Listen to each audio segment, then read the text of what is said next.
Hillcat postgame show continues on from inside the Expo Center in Claremore. 106-75 the final. Rogers State men defeat Dallas Christian and the Crusaders tonight. And Justin Barkley joins us here courtside. Your thoughts on what turned into a fun and gun affair, and do you feel your team passed the test in terms of all the transition opportunities that they had?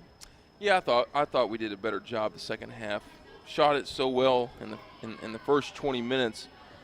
Obviously, we got to the 60-point mark, but I thought the second half was better because I thought we defended a little bit better.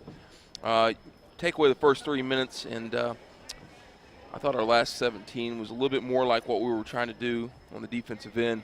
Short turnaround after last night. Obviously, we expended a lot of energy getting in a little bit later. Didn't have much time to go over a lot of things, but I thought all in all, the guys that we asked to play bigger minutes tonight did their job, and they did it well, and it's something to build on. 18 to 23-year-olds, they would rather play games than practices, right? No question. It's and they obviously love to play on the big stage, and I thought we did a good job of trying to be very professional about our job and showing up and doing the very best that we could on short notice.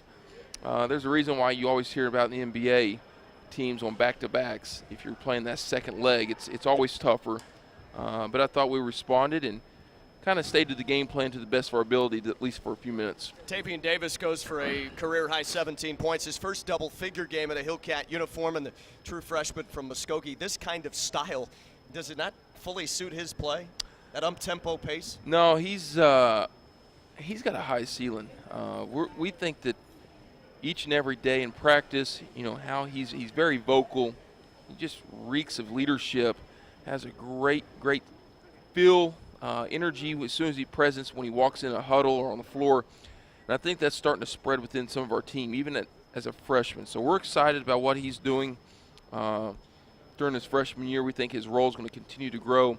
And hopefully we'll get a few more guys off that bench to continue to step up. That gives us a little bit more well-rounded as we go forward. We haven't talked much early in this part of the non-conference schedule about Don Leak, who is a kind of grinder guy that comes off the bench, and you always need those forwards, and he has 12 rebounds, a season high for him tonight. When we recruited Don, not a lot of people know this, but Don had the last 2 years didn't get to play basketball. Had really freak injuries, broke his leg both years in a row, and he sat out for 2 years. That wasn't like he was, because of anything else for transferring. He's been out because of injury, and that's hurt his skill development. I think we're slowly, when we brought him in, we thought by Christmas time we was going to see a little bit different player. And we're getting closer to Christmas time. He's getting a little bit better feel. Obviously, we didn't have a lot of film to go on. And his junior college coach said, "Coach, you're going to get a kid that has a motor, really can rebound the basketball, can finish around the rim." And I think we're slowly getting what we thought we were when we recruited him. So we're excited. Our front line is getting deeper, which is something we're going to need as we get closer to conference. Travis Hester continued his torrid pace from the three-point line, hit 4 threes in the first half, finished 4 of 5 shooting for 12 points. Do you think it was just simply a change of scenery with the insertion of him into the starting lineup rather than waiting him out on the bench? You know what? I think it's a confidence deal.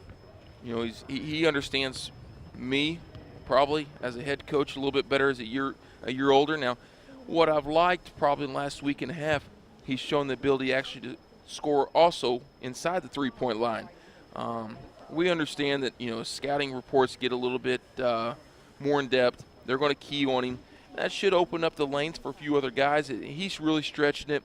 But I think what we're doing offensively is going to allow him to get some cleaner looks than probably a year ago. A little bit of time now for you to exhale, although put him through the paces at practices, because you guys won't play until next week at home Wednesday night against St. Gregory's. What do you need to work on over the next several days in practice?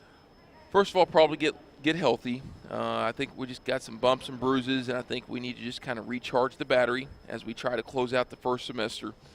We've got 3 more non-conference games that we want to close out, want to try to win every one of them. And then that'll be the first part of play that we talk about the first season, and then conference play will start as we close out the semester. But we want to make sure we carry some momentum going forward, and we think we can do that, but it starts in practice. And that's what I told the team. I thought we had a good week, and it's all started because I think we've become a little bit better practice team. If we can continue to do that, I think this team has a high ceiling. Congratulations on the win. Thanks. Rogers State coach Justin Barkley on You're our avoiding postgame.